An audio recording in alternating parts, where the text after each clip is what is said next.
Hey guys, it's Bowie here, and this is why you can't leave the trench. This is a 2.8k average MMR game, and I want to talk a little bit about why Dire loses this game. A lot of you guys probably already solved the Legion pick and are waiting for me to flame him. And we will talk about why the Legion pick is a downside in this game, but there are tons of other stuff to talk about, and to be honest, any of the lanes are exempt of criticism. Let's begin with starting items, shall we? Legion got Iron Talon and Tangles, which is greedy, but it's not bad at all. Treant for some reason bought Courier and Gloves of Haste, probably aiming for a Midas. And while Midas on Trent is bad by itself, in a game where he is solo supporting, that is definitely going to bite him in the ass. Yeah, he has a ton of base damage, but he is against 2 ranged heroes in the offlane, and not only that, he learns Living Armor at level 1 for some reason that completely loses the already little synergy his build has, but we will talk about this later. Co-op started with no regen and only 2 components of no talisman. This is very common in lower MMRs where players are afraid to take too long to get their bottle, so they spend less money to get the bottle faster, and it can be fine depending on your matchup.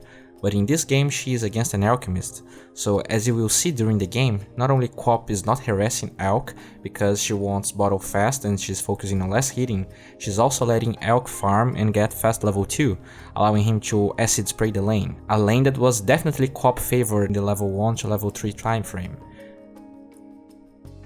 The bottle will not help her after those levels because she won't be able to dive Alk most of the time. The way to win this matchup is going very aggressive at level 1, making him spend money with salves or just go back to lane. And to do that you need Tangle or Self Regen and of course a no talisman. PA's build is fine, but when you're against these very weird matchups, sometimes it's a good idea to not finish Poor Man's Shield until you were in the lane. If PA had money for Magic Stick since level 1, she would be able to deal with Skywrath way easier. Void's item build is okay, it is greedy, but it's not awful. After the rune, Void and PA don't go to block their lanes, which makes no sense at all. But not only that, look at this lane. This is a solo Skywrath, with no stat items and 0 armor. With 1 dagger and Lich Seed, they would 100% get the kill or send Sky back to his base, since he also has no regen. Instead, we have a Gloves of Haste Treant without Lich Seed when there's 0 aggression going on in the entire map. So this by itself already allows a very greedy and bad pick staying in the lane. Regardless of Legion being the jungle, this lane should never be allowed or possible, and this is one of my main critics to people who are very against jungle picks.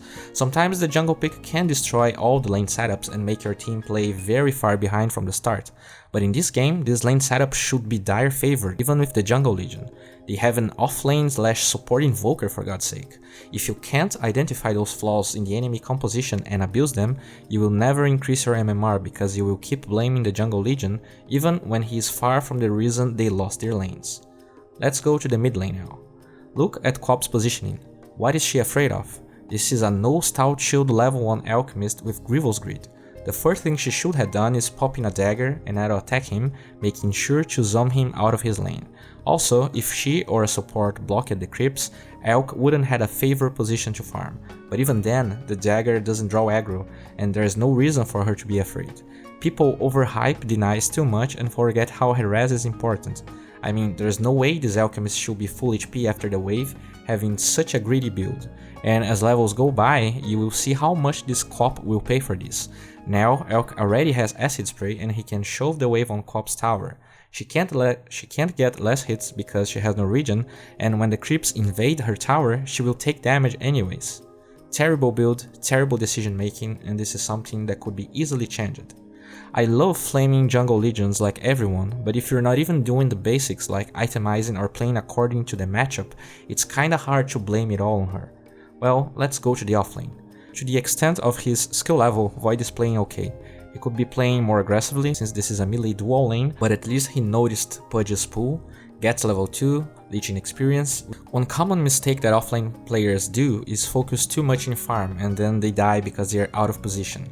Void is good in those cases though, since he's so hard to bring down. Let's go back to the safe lane. So we basically have one of the strongest supports at level 1 with no HP, still level 1. Let's make some quick calculations here.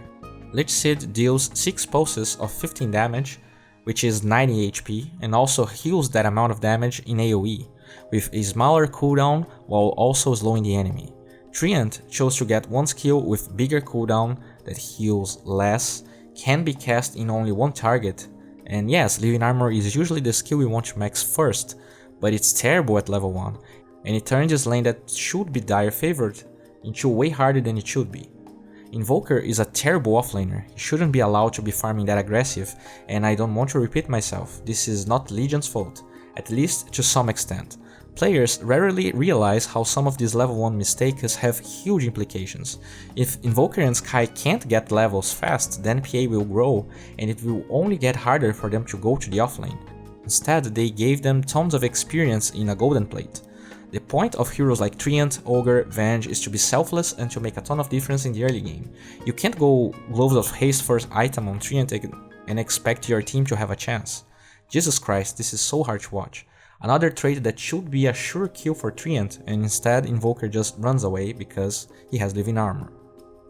Let's go back to the mid lane. Yes, Cop has her bottle now, but look at the difference between Alch and Cop. And it will only get worse as levels go by, Cop gets worse and worse against Alchemist. Look at the traits, Cop barely tickles Alch. Knowing the damage of skills and cooldowns is important, but my biggest advice for people going from 3 to 4k and playing mid is to know the amount of armor every hero has, and whether they have a stout shield or not. Coop right clicks very well at level 1, and that was the time for her to pressure Alch, especially without PMS or stout shield. Going back to the top lane, we still see this terrible lane working against Dire when it shouldn't, but now that's not the biggest problem, neither PA or Treant bought any consumables.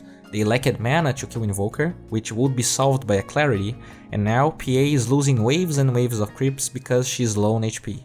One salve costs less than one wave of creeps, so it's always worth it to buy one and stay in the lane. Another important point is that she didn't bought a magic stick against two heroes that use tons of spells, Invoker and Skye. And what I want you to understand is that until now, nothing I talked about requires anything skill related. You can be playing your first game of Dota or playing for 5 years and still be able to make those decisions. It's only a question of thinking about the game and understanding how the game should work. And while this game might seem okay in the kills parameter, it's obvious that Radiant is pretty much winning all lanes, since even though Void was playing okay, he was the first blood for the bottom lane. Another important point in this game is that Alch went for the most greedy build ever, he went Midas, which is terrible on him, but since Coop missed her strong point against him, now it's way harder for her to do anything, and now the Legion jungle factor adds up. He decided to go for Shadowblade that takes even longer to farm, allowing Alch to keep growing uncontested. The top lane is still a total disaster, PA never has enough mana to finish targets off, something that could be easily fixed, with Mango's, Clarities, Basilius going back to base. Treant can't keep up with anyone since he only has Gloves of Haste, and at the same time can't tank those heroes since they got way more experience than they should have and Treant has way less. Finally, after 7 minutes, PA decides to heal and get kills, and they do get a double kill. See how easy it is?